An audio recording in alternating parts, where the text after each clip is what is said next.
each chapter ends with a poem. So I got poets like Grammy Award winning Jay Ivy, and Talam AC and Black Ice, and I have my poems in there. But each chapter ends with a poem. Poetry is a passion of mine. That's really where I started writing, and and expressing how I feel and expressing, what I mean, my thoughts and opinions. And I started writing speeches as well. When I was young, I first read the autobiography of Malcolm X. I wanted to write speeches like Malcolm and talk about controversial subjects like Malcolm. So that's what I started doing when I was younger. And writing and poetry and everything is just it's a passion of mine because you can create and say whatever you want to, and then you can show who you want to show. And so in the book I talked about a whole chapter dealing with getting over the anger of not having your father there as much as you want him to be there, and each person broke down what worked for them. So Kevin Powell talked about therapy.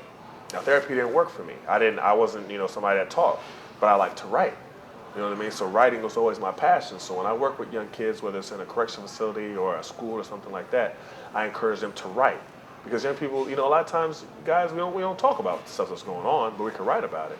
And young people love hip hop, which is what poetry is. But if you don't want to call it poetry, that's fine. You want to call it rap, that's fine.